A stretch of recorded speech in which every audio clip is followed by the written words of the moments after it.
Let's be honest, real here. I didn't really think that I would be filming this video this soon, but here it is, and let's go. Hey friends, welcome back to my channel. It's Ahmetkaan here. This video is going to be the special Q&A video for the 10,000 subscribers. We just reached 10,000 subscribers on this channel, and I am more than grateful and thankful for this. I have seen a lot of channels that have 10,000 subscribers. It's not something really special. It's not a huge milestone. Well, it is a milestone that I wanted to hit for a long time. After 10,000 subscribers, it feels like a legit thing. And it's really interesting because what we managed to build here with just 10,000 subscribers is nothing I actually saw from other channels that have 10,000 subscribers. I have friends who have channels around 10,000 and even more than 10,000, but they don't even get like 20 comments. But in every single one of our videos, we get a lot. So it's just something that I'm really grateful for. So grateful that I got to build this community with you guys. And as you guys know, I am the guy who answers every single one of the comments that he gets. So that's important to remember. Let's get started with the first question, which is, how are you feeling these days about work and study balance? And for me, my work and study balance is basically YouTube and my school, which my school is actually not open yet. But basically, I love YouTube, I'm gonna do YouTube, and school is something that I have to do as well. If you are working on a side hustle next to your studies, next to your job, or next to your school, maybe you're in college, maybe you are in high school, it's just something good because you're gonna gain a lot of experience and you're gonna actually not have a lot of stress, even though you're doing more than other people. That's how I kind of view about it. A goat of personal development in YouTube. No, I'm not gonna get arrogant. Talk about the privileges that you have or had helped you to reach there. So we could talk about this for a long time, but I'm gonna give you the one privilege that I had, and that is something really important. And both of my parents are basically teachers, and because of the fact that they are teachers, reading was, since I was 5 in our house, something really important. I was always reading. I was always a huge reader. I would get books, like as you can see, these are mainly my books. I can show you like this,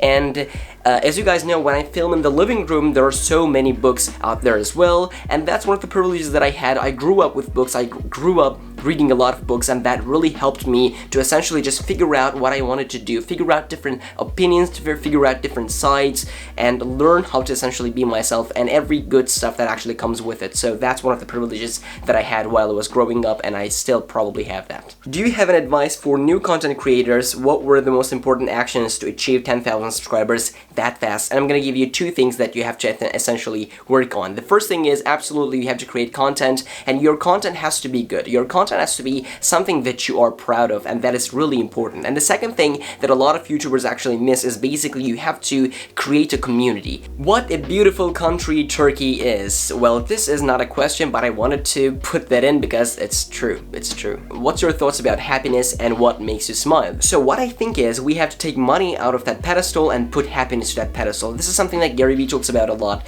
but absolutely, happiness is basically the goal. The goal is not money, the goal is not being rich, the goal is not being famous, the goal is basically being happy. And what makes you smile? What makes me smile is basically seeing a lot of my subscribers write comments like, oh, your video helped me a lot when it comes to being productive, your video helped me a lot when it comes to breaking my phone addiction, and all of those comments actually make me smile. That's really one thing that's important for me. Do you believe there are other higher forms of life somewhere in the universe? So that's a great question, and let me explain my point of view, which is basically there are 2 options that might be possible. And the first thing is that we are alone in this universe, and the second option is that we are not alone, that there are things, people might say, that are outside of Earth that are essentially living. And both options are crazy, and both options are terrifying and scary. So that's my point of view. Besides productivity and self-improvement, is there anything that you like? Do you have any hobbies that you enjoy? Yes, I have, of course, hobbies, which is something that you definitely should have. I like exercising, as you guys know. I love going to the gym, I love working out, I love fitness. The second thing would be probably, like, I live in Istanbul, and Istanbul is a city, even though you may be living in it like for 17, 18 years, there are still a lot of places that you haven't went, that you haven't seen. So I travel to those places with my friends, and we like to go there, we like to take photos, we like to have a good time, and those are basically stuff that I like. What inspired you to start being productive? And the answer to that is to realize that I actually have a lot of potential, which I think every single person does. We have a lot of potential, and we actually can achieve incredible things if we can become the best version of ourselves, and that's what I personally like to believe. That's why I started being productive. That's why I started being the best version of myself, started trying to be the best version of myself, and that's how pretty much like everything when it comes to personal development in my life happened. What will you study in university? What will you study at university in Germany? So what I want to study is basically something about business or marketing related, because that's what I'm passionate about. I'm definitely going to be an entrepreneur in the future, and that's what I want to do also in the university as well. So for a long time I thought that I was going to study something like, I don't know, medicine or engineering, because those were the things that you were supposed to do, but I feel like I don't have passions for those things, but I definitely love about everything about entrepreneurship at the same time, like marketing and business, so that's probably what I'm going to study. How to be successful as a teenager, and what do you think about success? So for you to be successful as a teenager, first of all, you have to think, what does success mean for you? If success means just happiness for you, then you should be happy. But as what I think as a 17, 18-year-old person, I think in your teenagers, just do something that you love, which is YouTube, what I'm doing, and try to be good at school. That's also what I'm doing. At the same time, just live freaking life. And there is, like, you don't have a lot of responsibilities. Like, I have a lot of responsibilities, but compared to someone who is 30 years old, like you, we don't have a lot of responsibilities. So what I would say is basically, just live life. Do your family support you with your YouTube dream? And the answer is, in the beginning was basically no, but right now they are a little more warm to the idea of basically doing YouTube in the future full time, because of the fact that they see that I am actually doing not bad at this, and as the day goes on, as this channel continues to grow, I feel like they are gonna realize that this is actually a real thing and they will support it.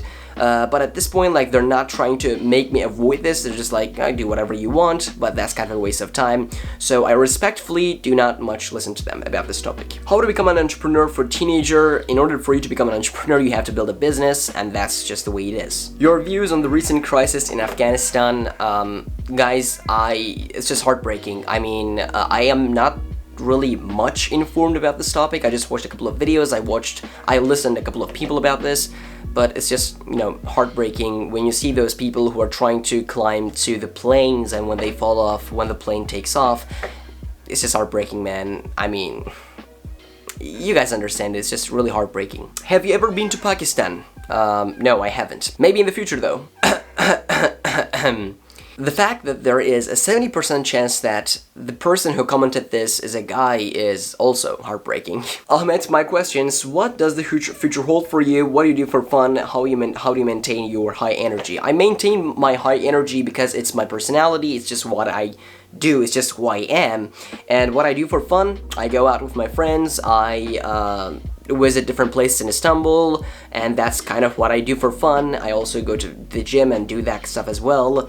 And what does the future hold for you? I think the future holds for me, like, if I'm gonna put in the work, the future will hold for me and probably for you, not probably, for you as well, great things. But if you're not gonna put in the work, then the future will hold probably bad stuff for you. That's how I see it. Your views on law of attraction. And, like, guys, law of attraction was something that I was interested in 2 years ago, but at the same time I kind of realized that law of attraction is something that people find interesting because they think that they don't have to do the work to become successful. They think that they can just sit down and just meditate about being successful, and that's just gonna work, and that is absolutely stupid. That is an idiot thing to do, and it's just like that. But law of attraction is not bad if you are putting in the work to do something at the same time you're like, yes, I'm gonna sit down and meditate about, for example, reaching that goal. It's not bad. But if you are not putting in the work, and if you're thinking yourself, well, I'm just gonna sit and meditate and get good grades, it's just not gonna happen. You're just fooling yourself. What is the one thing that helped you to become more high performance? Just came to mind when people ask me, for example, what is the number one thing that you will tell me